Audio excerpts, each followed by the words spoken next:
Welcome back to the Chasing Happiness podcast, an honest podcast about finding happiness, what it really means, and the process of getting there. My name is Crystal, and today I am joined by a wonderful man named Eddie Johnson, who has written a new book called Passing the Test of Faith. He is the founder and CEO of E4 Inspiring Motivations, a personal and professional development company that specializes in helping business professionals discover purpose. And Eddie, I am so grateful to have you here today. For people who don't know who you are, do you want to give a brief hello and introduction to yourself? Yes, Crystal, thank you so much for having me on today. I'm excited. But for your listeners, I am Eddie L. Johnson, and I am the founder and CEO of E4 Inspiring Motivations. And basically, Crystal, what I do is I work with leaders who struggle to find real success and who want to identify the best qualities of their authentic self, so that they can show up and make a difference through purpose, which leads to meaningful fulfillment in life and continued success. And Crystal, I also, along with helping people with purpose, I also train leaders to successfully break through adversity, which positions them to adjust and remain productive in their personal and professional lives. Oh, I love that. I love that. And for me, the first question that I have is, how did you end up here? Because most people don't sort of start on a path and go, well, I'm going to help people be their best version of themselves. Even if we want to strive to be that, most people don't jump into that. So how did you get here? Yeah, actually, I have a whole lot of stories actually that got me to this place. But I'll say the story that really kind of moved me to this place of that I'm in now currently is, we go through life and we get hit left and right with different things that happen, adversity. And there's this quote that I love by Marilyn Monroe, actually, that says, sometimes good things fall apart so that better things can fall together, right? And what I like so much about that is that it's so true. So back in 2017, I was working for this great, amazing company that I had been with. And it was April, and I was celebrating my 20-year anniversary in that month. And in that same month, things changed. I got that conversation with my director that my job and my position was actually going away. Wow. And from that experience and everything, what ended up happening is, after going through that and kind of just taking a day or two and trying to wonder what was next, I had a friend to reach out to me and says, hey, Eddie, me and several guys about to start this process of talking about men and legacy and purpose. And this will be a great opportunity for you, man, as you're going through this transition. Now, I got to be honest with you, Crystal, that was the last thing on my mind. Sure. Because at that moment, I'm thinking about, what am I going to do next? How am I going to make sure the bills are being paid and everything else, right? So I made a decision to make an investment into myself. And in doing so, it really opened up my eyes to the fact that there were so many hidden things behind me that had not come out. So I took that opportunity. I learned a little bit more about myself. As a result of that, I ended up, as opposed to going back into corporate America, I ended up writing a book that I wrote called Passing the Test of Faith. It's a faith-based book, but it's designed to help people who are facing adversity in life and how to overcome those adversities when they show up, but using our faith to do so. And so I published a book, and lo and behold, after that, I'm wondering, what's next? Well, purpose was so enlightening for me, and I got so much enjoyment out of it that I decided to create my own purpose program and just help people define the best qualities of their authentic self, which is very important, and everything. So that's what kind of pushed me into where I'm at today. I love that. Because I think one of the things that we as human beings really struggle with is we're told we're supposed to have this purpose and we don't really know what it is. But then we think, okay, well, maybe this is my purpose because I kind of like doing this thing or I'm good at this thing. But it's not really our authentic purpose because we can't discover that just on a whim. That takes a lot of practice. It takes a lot of time, takes a lot of personal investment in who we really are intrinsically. And sometimes it takes people from the outside saying, hey, have you ever thought about X, Y, or Z? So I love that this is what you're doing. Now, this came about because you had sort of this personal, I don't want to call it moment of struggle, but really for a lot of people, it would be a moment of struggle. Your job was ending. You weren't sure how you were going to pay the bills. That's a terrifying experience to go through. And all of us at some point in our lives, especially when we get to be a certain age, we've experienced some sort of thing that sort of is this traumatic moment of, my God, where is my life going? Yes. So for everyone who is listening to this podcast, if they happen to be having one of those moments, what advice can you give them? Yeah. So here's the thing about adversity. First, none of us are exempt from adversity. Okay. It's going to show up whether we want it to or not. And the thing that I like to say the most, it actually has the audacity to show up when it wants to show up.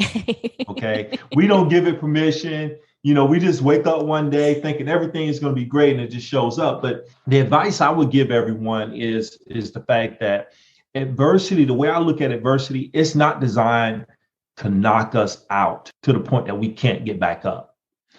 But what I like to look at adversity from the angle of adversity is actually designed to help make us better people. I'm a positive person and my number one strength is positivity. So I'm going to add a spin of positivity to everything, right? But, when adversity shows, if we really think about the things that we've gone through in our past, we're where we are today because maybe we learned something from what we experienced before, right? But when we're in that moment, it's hard to think about what am I learning right now? So, when we're facing these challenges in life, I think one of the things we have to remember even when in the midst of it is that, there is something I can learn from this. There's something in this that's going to help me later on in life, even though it doesn't feel good right now. And if I just take the time to go through what I'm dealing with right now, knowing that, I may get knocked down, but I am going to have an opportunity and I am going to get back up. And when I get back up, I'm going to stand up stronger than what I was before I got knocked down to begin with. Right. And if you remember the last time that you got knocked down and what it took for you to get back up and that you got back up and you started running again, guess what? It gives you that energy and that motivation to continue to go in the journey that you're facing so that you can get to that next level and not stay in the place that you're in.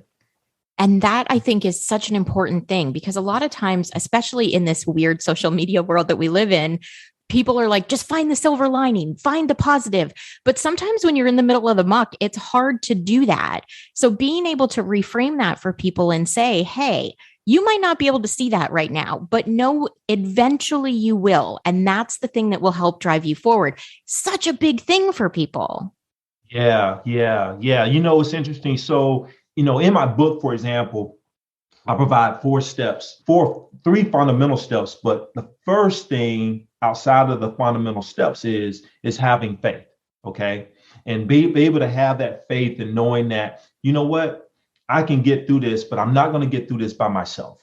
I got to lean on to what I believe in and what that higher power that I have from within. Right. But the biggest thing I want to get everybody to understand is that when we're starting and we're facing adversity, the first thing is our attitude has to be in the right place.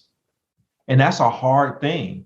And the reason it's hard, Crystal, is because our emotions control our thoughts. And it's our thoughts that guide our attitude. And our attitude, it drives the behavior. So if our attitude is in the right place, it positions us and actually sets the tone for the journey that we're about to go on. So attitude is so key in the whole grand scheme of things, is making sure we have the right attitude when we're starting a journey. Oh, yes.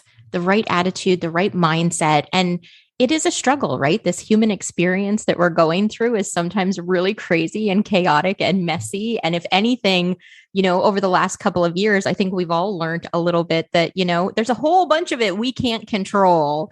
So how are we going to control the things we can? Well, the things you can control is your mindset, your attitude, how you intend to show up in the world. And so I love that this is part of what you've written about. So let's talk a little bit about the book, because there are a lot of people who make changes in their lives. And there are a lot of people who have great wisdom to share, but they never think to actually sit down and write a book because let's face it, for a lot of people, that's a really hard thing.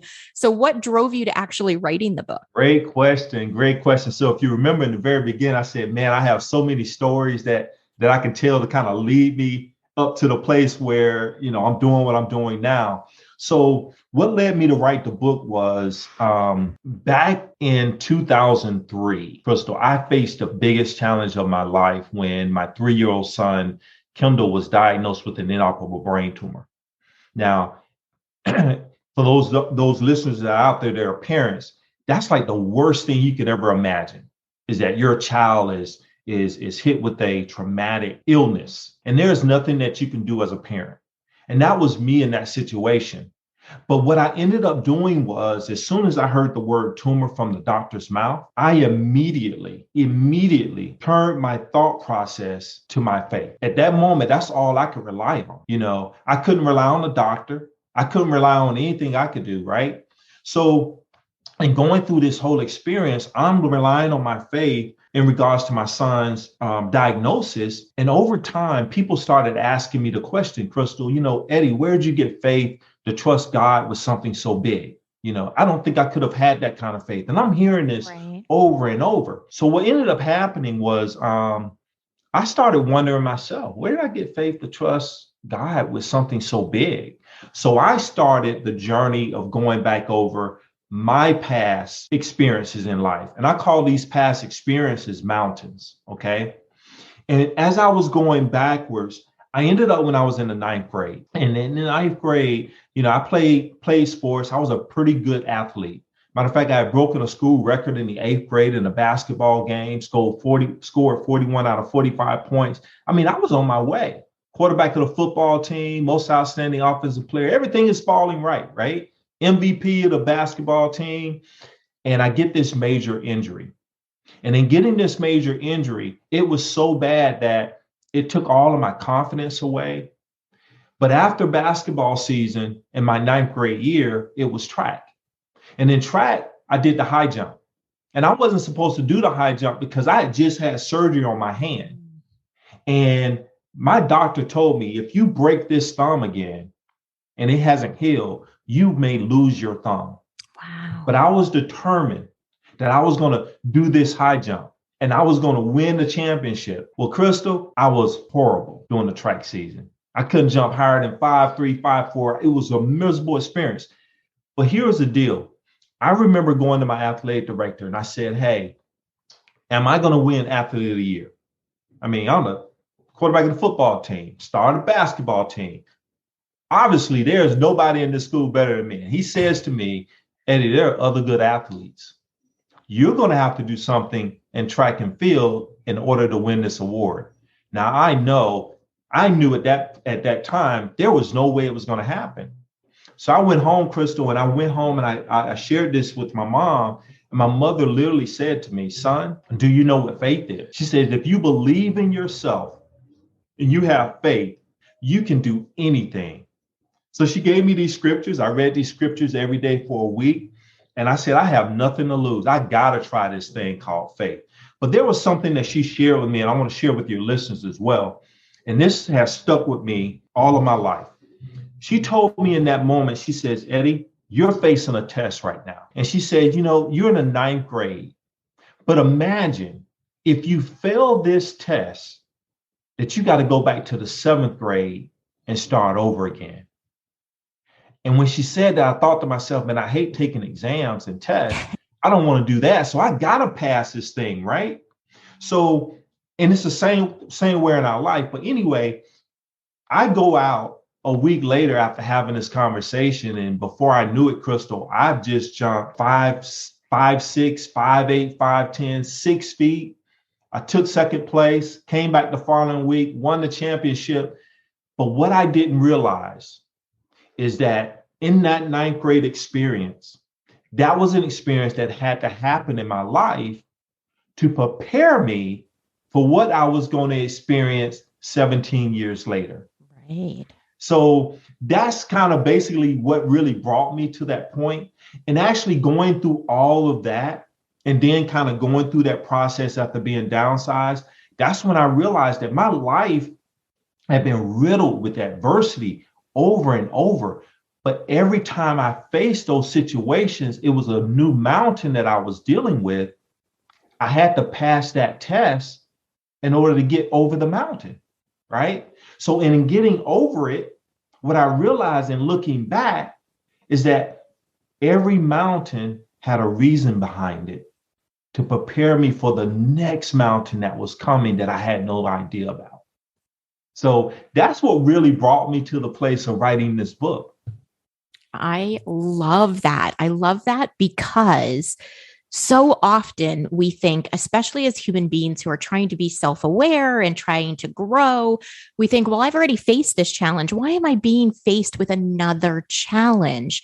Because we're not necessarily looking at it from the standpoint of, this is teaching me something so that I have it for the next thing that's coming. Yeah. And what you're talking about really is, for people listening, it's not necessarily just faith in a higher power. It's faith and belief in yourself as well. You had to believe that you were capable as a human being to go out there and do this thing so that you could get to the next place. And I think that's so important because a lot of times when people hear the word faith, they automatically think spirituality, which is a totally different thing. It doesn't have to be a faith in one specific God or one specific, power.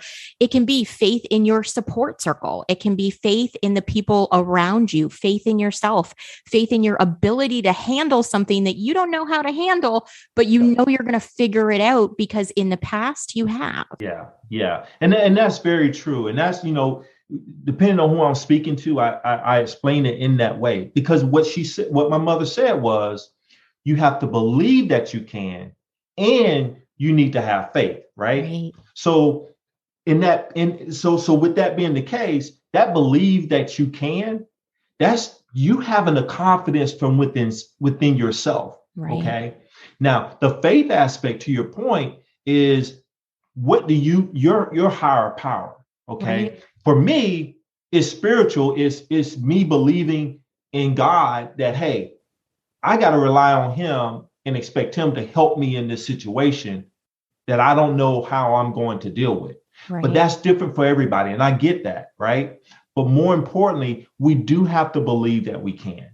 And we do have to believe that whatever it is that we're facing, that we can overcome it. So to your point, yes. Huge. Your mother was a very smart woman, or is a very smart woman. Yeah, she has a lot of wisdom. I'm very blessed. I love that. And I love that we can kind of share a piece of her and her wisdom along with you, with everybody listening, because I think really this human experience of ours, we're in a place nowadays where we are more digitally connected to the world than we ever have been, but we are so emotionally disconnected because we're no longer sharing stories. Like the story you just shared is huge and impactful. And one person who's listening to this podcast, it could change their whole life. But, they might not have otherwise heard it if not for the world that we're living in. And so that's why I kind of love doing these things, because I get the ability to hear these amazing stories, get to know about these amazing people, and learn these amazing lessons about adversity, about life, about faith, about struggle, about the human experience, because ultimately that's what this is. It's all part of the human experience. Yes, absolutely. I absolutely adore you. And I wonder, because you have been through something that a lot of parents who are listening to this podcast are sort of having little moments of panic about, how do you, as someone who has faith, how do you process when something that big comes into your path? Because I think as a parent, I'm not a parent, but I am surrounded by people who are. So I know there is always a panic in the back of your mind. Something is going to happen and I can't protect them from it, because that's your job as a parent, right? In this world that we live in. So how do you navigate those things with your faith? Because as you said, it's a big thing to be able to say, God has a plan. Whatever it is, God that you believe in has a plan, and I just have to trust. That's hard when your thought process is, I'm supposed to be the one protecting this little thing. Yeah. And it's funny because I've always heard the thing that as a parent, you never stop parenting, regardless of how old your kids get, right? Sure. So I think it starts with basically making sure as parents that we are instilling the right values and the right things in them. They're going to face things in their life, and we have to trust that the things that we've taught them, that they actually was able to hold on to and learn from that experience. Okay. I was just talking about attitude. So I guess an example I'll give kind of to that is one of my sons, when he was young, he was playing with one of his toys. And it was a Sunday. We're getting ready to go to church. And he wanted to play with this toy so badly. So I come downstairs and he's playing with the toy. And I asked him, I says, hey, did you clean your room? Did you make your bed up? And he says to me, he says, yes, he made his bed up. So I go upstairs and I walk by his room and I'm like, man, this bed is not made up at all. This is horrible.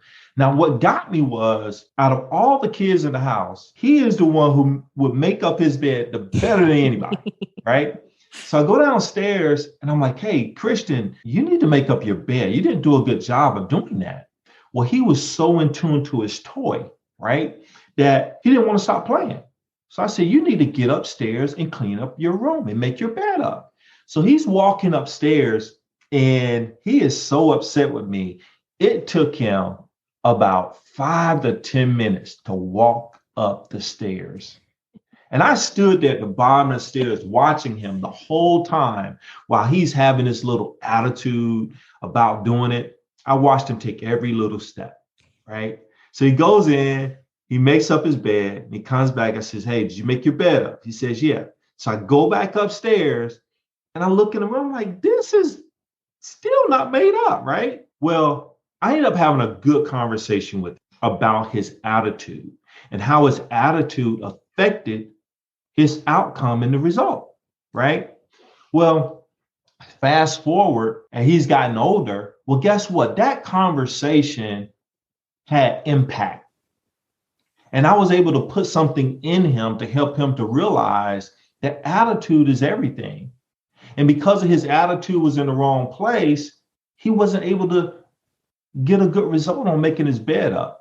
So now when we're having conversations or we're dealing with something or whatever, I can literally see him processing and thinking, I got to make sure my attitude is in the right place. Wow. In order for me to get the result that I'm hoping for, right? So I think what it boils down to is making sure that we're instilling the right values and the right things into our children and trusting the process. And that's a hard thing to do. Sure. Because our children are going to face things in life, but you know what? We can't babysit them all the way through life. We can take them so far, but at some point we got to let them kind of figure it out. We can be there to kind of guide them back to the right path, but we have to let them figure it out. And that can be a hard thing as a parent. Sure. Well, I think that's a hard thing as a human being in general, yes. Whether you're a parent or not. I don't have children myself, but I'm an auntie to lots of little children. And it's hard to watch them struggle. It's hard when you know the answer or you think you know the answer as an adult, right? Because we don't want kids to suffer if we've been people that have suffered. But there's also lessons that they need to learn to be able to navigate the world. And so you really do, for everyone who has children in their life in some way, you really do have to take a step back and just know I'm here if they need me. And as long as they know that, then they're going to be okay. It's a scary thing, right? Very, very, very, very. Well, I appreciate you sharing that. And I appreciate all of the wisdom that you're bringing to the world, because I think the more people we have in the world who can stand up and say, life is a struggle and it's always going to be a struggle, but there is a way we can get through it. There is something we can do to hold each other up, to help each other through the process, to have a little bit of faith to get through those really hard times. The more of those people out in the world, I think the less actual suffering long-term there is going to be. So I thank you so much for joining me today. And before I let you go, because I do want to be respectful of your time, is there anything that we haven't chatted about that you want to share with the Chasing Happiness community? Yeah, one thing I will say is, when we're facing adversity in life, first of all, we never want to deal with it and we just want it to go away, right? But do want to mention this, and it's important, is because when we're facing things, we do need to have a little bit of patience.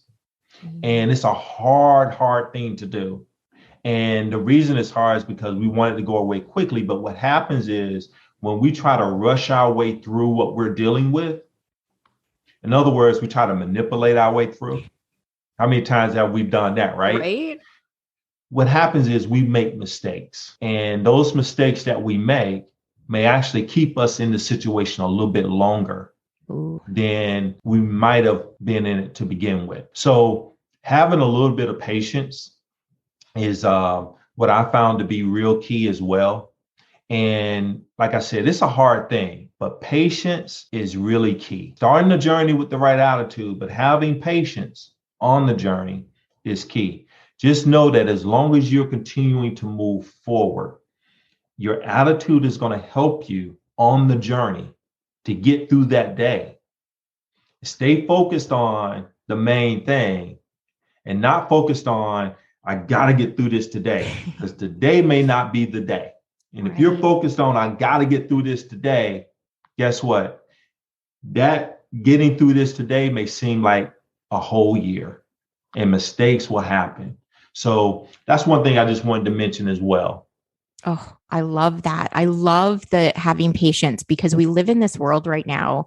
And I feel like it's gotten worse over the last 10 years with social media, where it's like, if it's not now, then it's never. And there is no like sort of process of baby steps moving towards, like, there isn't this end goal anymore that we have to wait for and work towards. It's like, if it's not happening now, it doesn't matter. And it does matter, because most of our lives have been about those baby steps. You know, we didn't learn to walk one day when we were born. We had to go through a process of baby steps to get there. And that's every aspect of our lives. So I love that you mentioned that, because I think patience really is something we're starting almost to lose in our society in a weird way. And it's such an important part of this experience. Yes. And we're losing it because societies have us believing that everything that we want, we got to get it right now. You know, so I like to call it that right now attitude. We think that that's the way to go. And it's not quite the case. Not quite the case. So yeah. It's not quite the case. And it's never really been quite the case for anything. And no. I think there is magic in patiently waiting for things and knowing that there is this sort of intrinsic timing that has to happen. We used to live in a world where we had to wait a whole week for a TV show, right? We couldn't binge the whole season in one day. That's right. And because we've lost all of those things, we've lost our ability to remind ourselves that sometimes things just take a process and they take time, and that's okay too. Yes. And, one thing to that point, Crystal, is sometimes the best results come as a result of patience, and if you really think about it, think about when most people, when they're warming up food, right? The first thing they go to is the microwave. It's true. But here's the thing. You can get your food warmed up really fast. But I tell you what, take a piece of pizza, put it in the microwave, take a piece of pizza and put it in the oven and have a taste test. And figure out which one is going to taste better. The one that was in the oven that took a little bit longer time is going to taste better than that slice of pizza that came out of the microwave, right? So patience sometimes give us the best result. We just have to be willing just to wait just a little bit longer, and we'll get a better result than we would have gotten had we just gotten it instantly. Oh, that's genius. And for everyone listening to the podcast, like, rewind, go back, because that is like almost sort of the best way to describe it, because we all know as soon as we heard the word microwave and pizza, we thought, oh, well, this is not going to end well. And that's why, right? Because it is different. And so if you want the better part of life, the better flavor, the better structure, the better enjoyment, sometimes you do need to just be a little patient to let it all unfold. So right. Thank you so much, Eddie, for joining me. This has been the best part of my whole week so far. I have loved this conversation. Awesome. Thank you so much. And thank you, everybody listening. I, of course, will post all of the links to all of Eddie's social media and website and the book and all the fun stuff in the show notes for this episode. I appreciate you guys coming back week after week to listen, and I hope you have a magical week. We will chat with you next week. Bye for now.